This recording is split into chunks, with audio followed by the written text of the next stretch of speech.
السلام عليكم ورحمة الله وبركاته. معكم محمد مثنى. اليوم راح أشرح لكم واحدة من محاضرات الفسج العملي والهيرنج تيست، اختبار السمع. في البداية ناخذ فقدان السمع البلوز. فقدان السمع ينقسم إلى صنفين. Hearing loss can be divided into two main categories. ينقسم إلى فئتين depending on the affected part of sound transmission. تقسيم الفئة مع فقدان السمع يعتمد على الجزء المتضرر بالأذن اللي ينقل الصوت.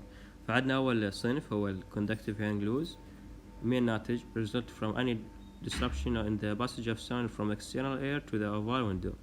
يعني معناها إنه فقدان السمع يكون أكو خلل أو ضرر بالأذن الوسطى والخارجية من external air to the oval window. oval window هذا عبارة عن ممبرين يفصل الميدل عن الإنر، موجود بالإنر اير. It can be caused by pathologies involving the external and middle ear.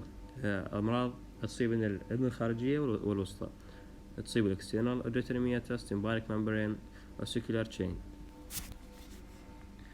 الصنف الثاني هو hearing loss. عندنا sensory neural hearing loss results from disruption of the passage of sound beyond the oval window. معناها إنه أكو خلل أو ضرر بالأذن الداخلية inner ear.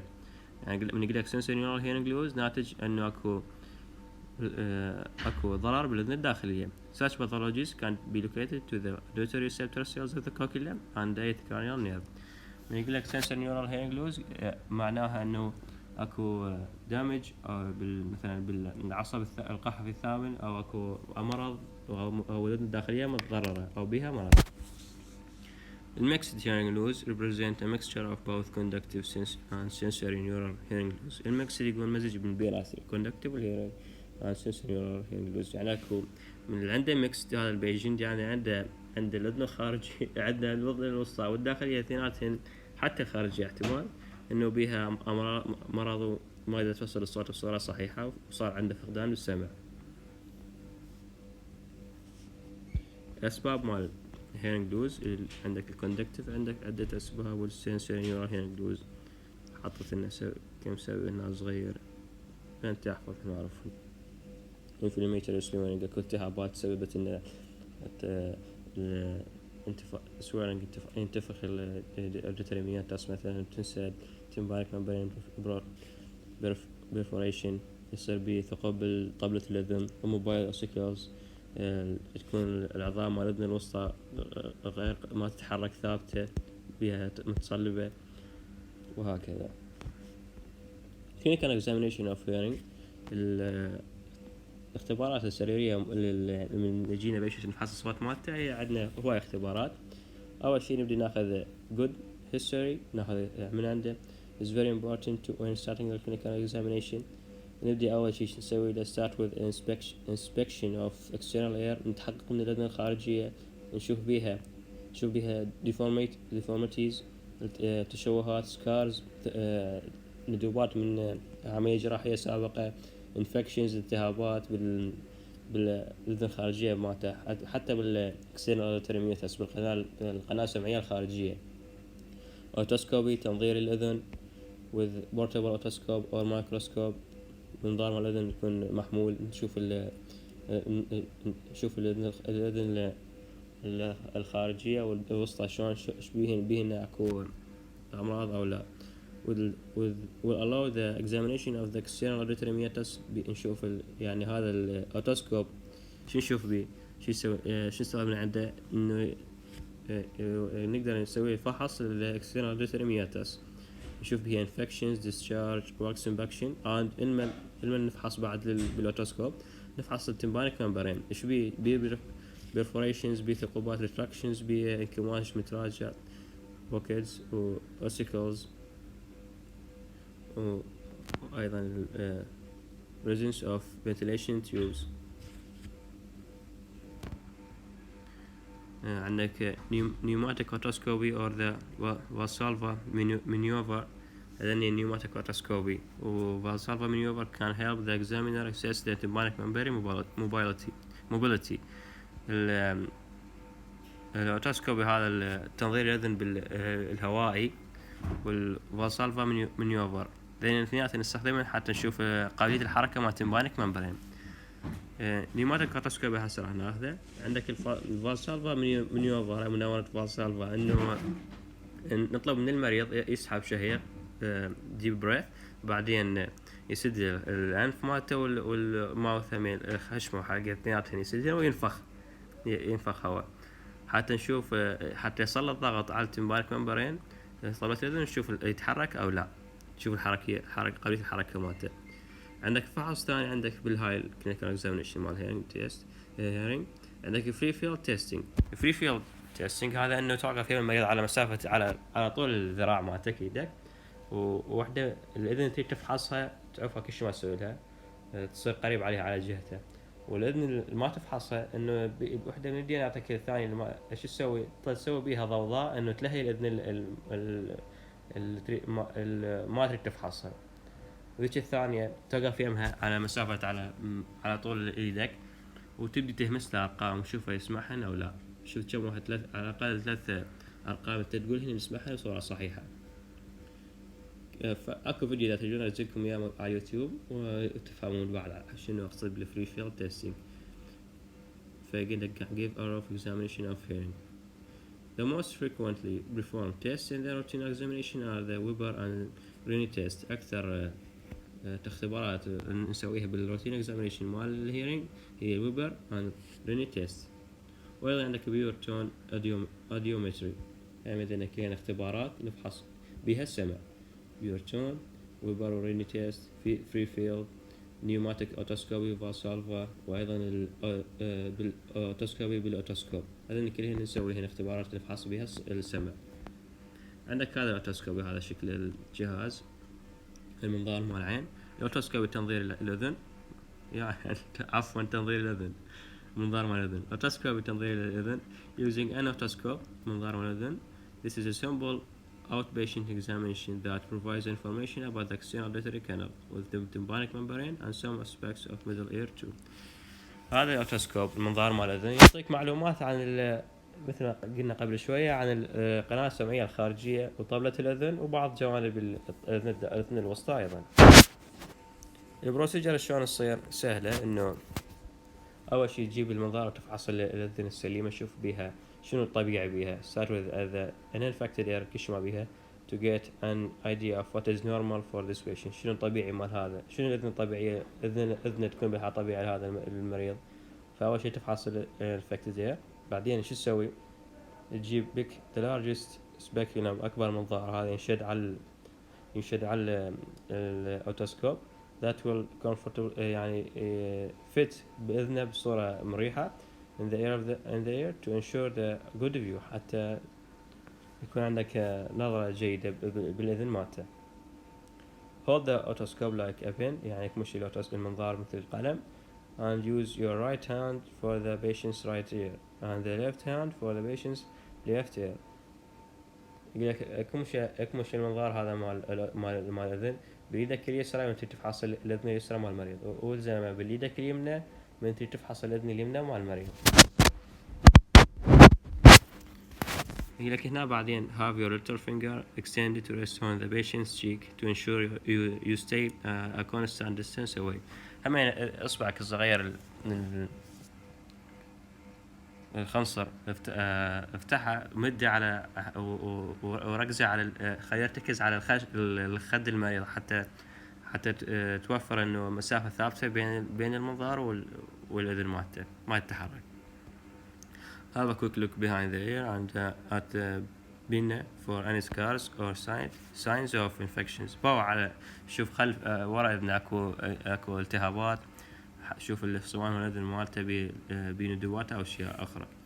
pull the pinna to straighten the canal and insert the otoscope gently. يقولك اسحب الصوان مال الأذن مالته وحط insert تدخل الأوتوسكوب بإذنه gently. then put your eye to the window visualize يعني حط عينك بالمنظار وحتى تشوف شكله نحاول من حاطين المنظار من يشوف مكانك. make sure you look at the external auditory canal on your way in for infections stenosis. Once you can see the drum ask yourself it is intact. شوف طالة الأذن شوف بيها اسأل نفسك هي سليمة. is it of a normal color شوف لونها طبيعي. بيها انتفاخات bulging retract بيها انكماش أو انتفاخات. can you see fluid behind the drum تقدر تشوف اكو سائل ورا طبلة الأذن. does the drum look particularly thin and see through شوف طلعت الأذن شفاف تقدر تشوف من خلالها. are there white patches اكو صبغات بيضاء بالطبلة أو لا. هسه خلصنا الأوتوسكوبي تنظير الأذن بالأوتوسكوب العادي. عندنا هنا نيوماتيك أوتوسكوبي هذا تنظير الأذن الهوائي. إنه هذا الجهاز اللي أوتوسكوب is an examination that allowed determination of the mobility of patient's tympanic membrane. نيوماتيك أوتوسكوبي هاي العملية نستخدمها حتى نشوف قابلية الحركة مع طبلة الأذن. الفرق بين الأوتوسكوب العادي والنيوماتيك أوتوسكوبي. النيوماتيك أوتوسكوبي يخص التمبانيك ممبرين موبيليتي in response to pressure change. إنه من نسلط عليه ضغط شوفه يتحرك أو لا. يقول لك the normal tympanic membrane moves in response to pressure. الطبيعي يستجيب للبريشر نسلط عليه بهذا نضغط على هاي ونسلط هواء.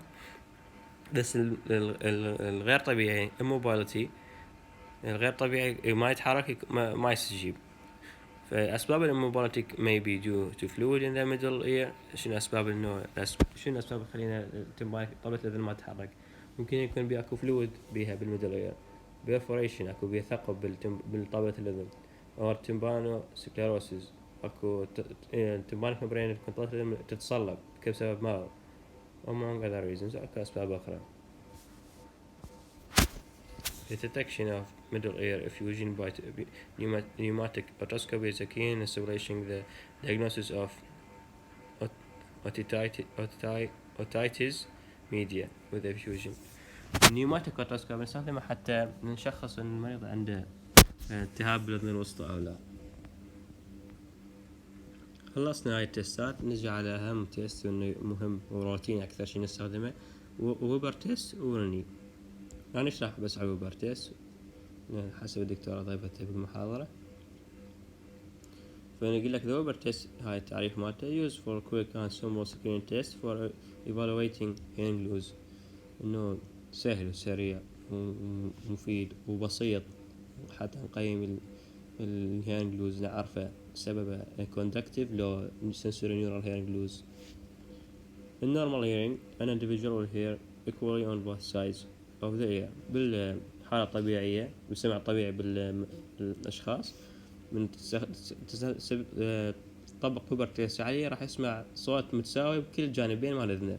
الأذنات اثنيناتهم بكل الجانبين يسمع صوت متساوي. The Weber test it is a test of lateralization and is the most useful in those with asymmetrical hearing loss. شنو معنى lateralization؟ Weber test من الطبقة يعني يقول lateralization to the left ear lateralization للأذن اليسرى معناها الأذن اليسرى تسمع صوت أعلى من اليمنى بها صوت أعلى. lateralization يعني واحد من الجانبين مال الأذن.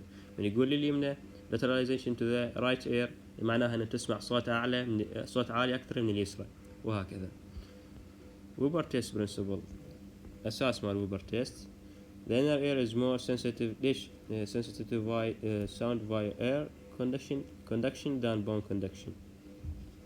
يقول لك ليش الوبر تيست شنو الفائدة مالته؟ إنه الأذن الداخلية تكون حساسة أكثر للصوت اللي يمر اللي ينتقل خلالها وأكثر من الصوت اللي ينتقل بالعظم مال الجمجمة مال السكاب. In other words, air conduction is better than bone conduction. يعني inner ear بحالة طبيعة يكون الصوت اللي يمر عبر الهواء أعلى من تحسسه أعلى من البون كوندكشن يكون أفضل. نقول لك in the presence of purely unilateral conductive hearing loss there is a relative improvement in the ability to hear a bone conducted sound.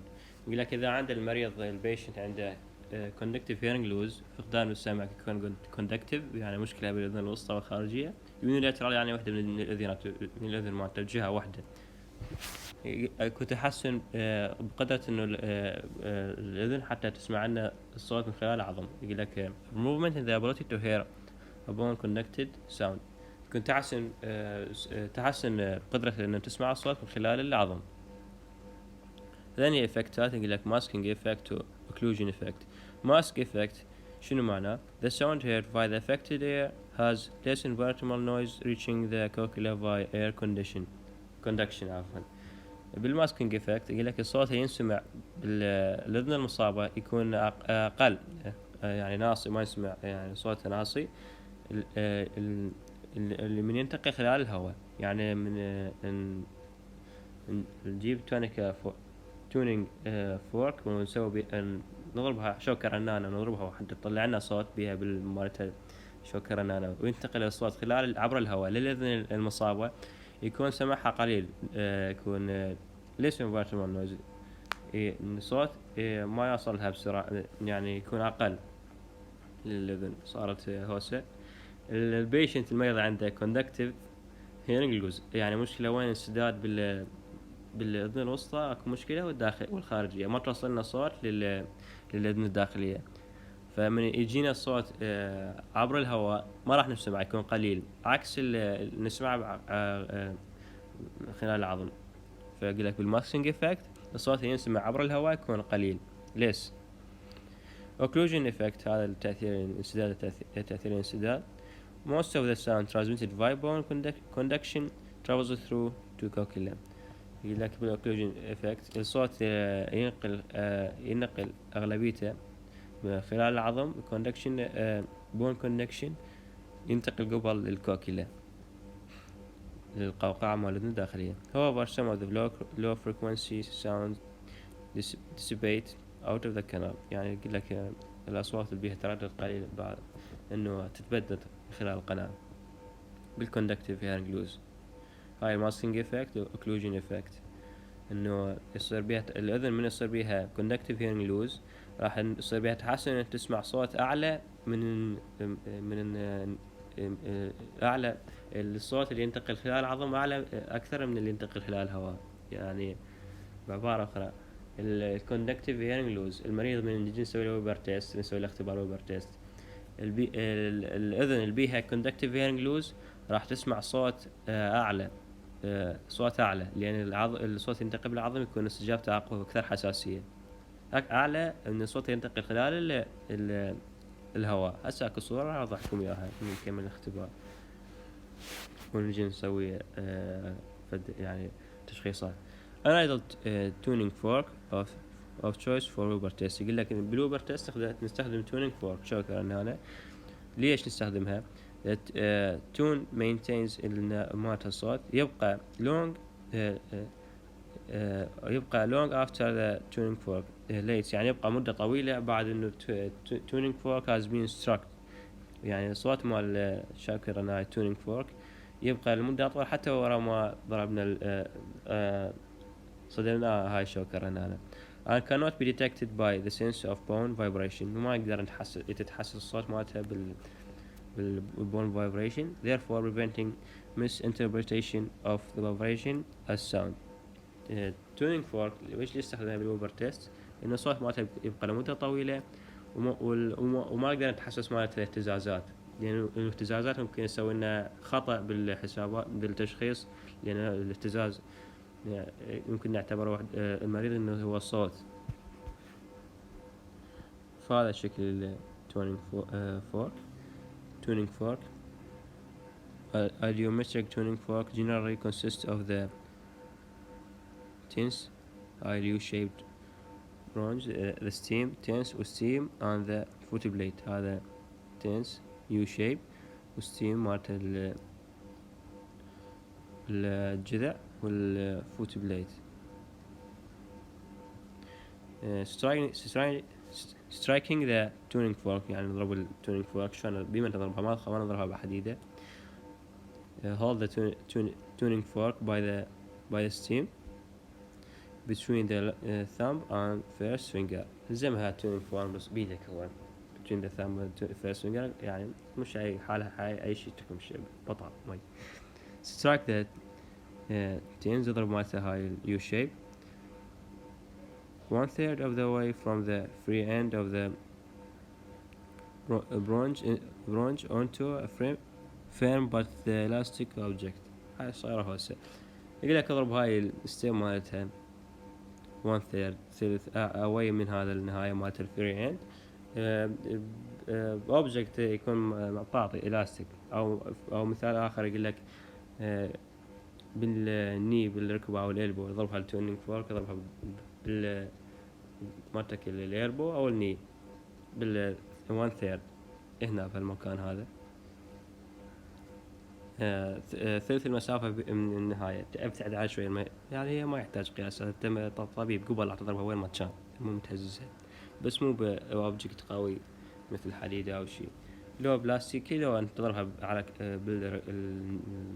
بالنيو أو الإلبو. This will produce a relative pure tone راح تنتج لنا نغمة صافية.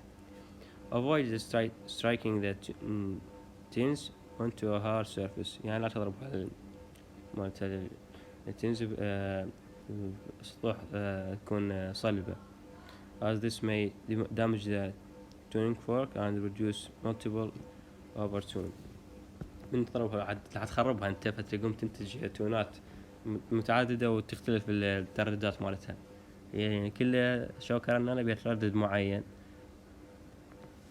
حتى نفحص بها مو نكسرها.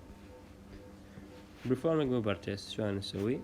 Place a vibrating tuning fork on the vertex. Other common sites used are the midline of the forehead, bridge of the nose and chin. هاي ممكنة نحطها ورا ما التونينج فورك ضربناها بدأت تهتز وسوت لنا صوت حطها بمكانات مثل midline of forehead, bridge of the nose and chin. Equal distance from both ears يعني مكان يكون متساوي بالمسافة بين الأذنين يعني بالوسط بيناتهن تحط التونينج فورك. These vibrations will be conducted through the skull and reach the cochlea. ويبر تيست إنه نوصل الصوت خلال العظم مو من خلال الهواء خلال السكول مالتك لحد توصل الكوكلة حتى نعرف الدمج وين صاير. Activation whether it is heard loudest in either one side or the midline. يقول لك اسأل المريض ورا ما يحط هاي التونينج فورك على قصته او راسه بالنص بالميدلاين اسأله وين تسمع صوت اعلى بياد جهة من الاذاناتك او تقول له تسمع صوت متساوي بالجهتين او لا. For example, is the sound louder in your right ear or left ear or the midline. تقول له الصوت انت تسمعه اعلى بالاذن اليسرى لو اليمنى لو تسمعه متساوي بالميدلاين نفس الصوت. فيقول لك هاي هسه normal hearing بالسمع النورمال. Weber test does not demonstrate lateralization. بالويبر تيست بالنورمال هيرنج ما راح يبين لنا lateralization ما راح يبين لنا صوت عالي وحده من الجهتين راح يبين متساوي ما راح يبين عندنا منو اليمنى اعلى من اليسرى واليسرى اعلى من اليمنى يبقى صوت equal من الجهتين بالميدلاين. النورمال subject the sound should be heard in the middle and equally on both sides. هاي بالنورمال. إن بالهيرنج تيست ما راح نطبق بس الويبر تيست نستخدم وياه ريني تيست بس هسه ريني ما ذكرنا ذاكرين بأنه هاي الصورة هاي ريني تيست هذا إنه نجيب شوكة أننا نحطها على السكال العظم ونشوف ال air bone conduction و air conduction. هاي البون conduction نسميه BC و AC هي ال air conduction إنه الصوت ينتقل خلال الهواء وهنا الصوت ينتقل خلال العظم. فالريني تيست بالنورمال بوزيتيف in both eyes يعني نورمال نسمع صوت طبيعي بالجهتين تكون ما بشيء نلقى الاي سي هو الصوت خلال الهواء greater than BC. ريني تيست من يطلع لنا انه نحط هاي شوكرنا ويطلع لنا الاي سي اعلى من البي سي وكل الجهتين يسميه بوزيتيف in both eyes. هاي النورمال هيرنج هاي كلها بالنورمال. باليونيلاترال سنسوري نيورال هيرنج لوز ان المشكله بالاذن الداخليه ويونيلاترال يعني بجهه واحده. ايش راح يطلع لنا بالاختبارات بالرمافس ونفحص؟ قلنا ويبر تيست lateralization to the unaffected ear. ويبر تيست يبين الصوت مال الشوكة رنانة يبين أعلى عند الأذن اللي ما بيها شي، يعني ما بيها شي الأذن. و in other words it's heard louder in the better ear. يقول لك بالبوبرتيس من طبقة واللي عنده sensory neural hearing loss راح نشوف إنه الأذن السليمة تسمع صوت أعلى. وش يطلع لنا بريني تيست؟ شنو ايش يطلع لنا نتائج بريني تيست أيضا؟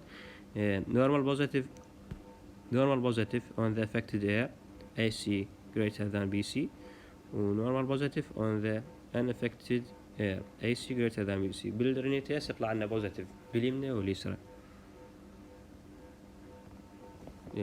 بالافكتد والانفكتد. هسه خلصنا الهيرنج. النص مجموعة صور هاي اشرح عليها. هاي البي سي انه الاير بون كوندكتنج ساوند، انه شوف الصوت هنا مثل ما تشوفون ينسمع من نحط هذا الريني تيست، من نحط الشوكة رنانة على العظم فراح ينتقل الصوت عبر العظم مثل ما تشوفون. شوف الصوت هنا اسم مسموع. هاي بالحالة الطبيعية النورمال الاير كش ما بيها. ومن هارين تيست انه طريق خطوط، يعني الاولى خلال العظم والثانية خلال الهواء. فمن الهواء شوف الصوت شلون صار اعلى. هاي بالاذن الطبيعية السليمة النورمال يكون اعلى. هاي يسموها بوزيتيف رين تيست. بس اذا سمعنا الصوت اقل الصوت اقل من العظم فالمشكلة وين؟ كوندكتيف. شوف الموصفون شوف بالأحمر كوندكتيف هيرنج لوز، الصوت ينتقل خلال الهواء يكون أقل. هاي ريني تيست صار نيجاتيف. هذا الوبر تيست شكله نحط الشوكة رنانة فوق على نص راسه بالميد لاين بمسافة متساوية. هاي النورمال راح يسمع الصوت متساوي من الميد لاين من الجهتين اليمنى واليسرى. هاي النورمال. إذا كان عنده مشكلة إذا كان عنده sensory neural hearing test الصوت بيجهة عندنا هاي بالجهة اليمنى، فهاي الإفكت اللي يسمع بيها صوت ناصي والما بيها شي طبيعية يسمع بيها صوت عالي. هاي بالsensory neural. بس إذا كان عندنا حالة ثانية، إذا كان عندنا conductive hearing loss راح يسمع بيها صوت أعلى مثل ما تشوفون. المشكلة بالكوندكتيف من نسوي وبر تيست راح يسمع صوت أعلى. بيها مشكلة بالكوندكتيف أعلى من السليم اللي ما بيها شيء. فوبر تيست وبر تيست وحيدة ما نقدر نسوي لأن راح يطلع لنا نتائج هواية أشكال، فيحتاج رين تيست. الوبر تيست من نسويه نحطه على الأذن. إذا سمعنا صوت باليمنى أعلى من اليسرى فممكن تطلع لك نتيجتين بالوبر تيست. اما اكو سنسوري نورال هيرنج لوز باليسرى لان هو بها صوت انصى، او عندك كوندكتيف هيرنج لوز باليمنى. هسه شوف هاي الصوت مثل شوف هسه الصوت باليمنى اعلى من اليسرى. هاي يعطيك نتيجتين. اتجاهلوا هاي اللون الاحمر يعطيك نتيجتين. اما اليسرى بها سنسوري نورال هيرنج لوز او اليمنى بها كوندكتيف هيرنج لوز. فاحنا شلون نعرف هاي طلعت النتيجتين؟ شلون نعرفها؟ نستعمل ريني تيست ويا ريني تيست نطبقها. فاذا كانت عندنا sensory neural hearing loss راح يطلع لنا الاذن الافكتد صوتها ناصي المتاثره، والغير متاثره صوتها عالي. فمن سوينا جينا هاي خلينا ناخذ الحاله الاولى. هسه احنا سوينا وبر تيست وطلع لنا انه طلع لنا نتيجه انه المشكله شنو؟ باليمنى سمعنا صوت عالي وباليسرى صوت ناصي. ايش راح نشك احنا؟ راح نشك عندنا انه عندنا سنسوري نيورال وعندنا سنسوري نيورال ايه هاي خلينا نكتبها كتابه. يمنى عالي لاود، باليمنى عالي، هاي يمنى رايت، هاي اليسرى ناصي لو.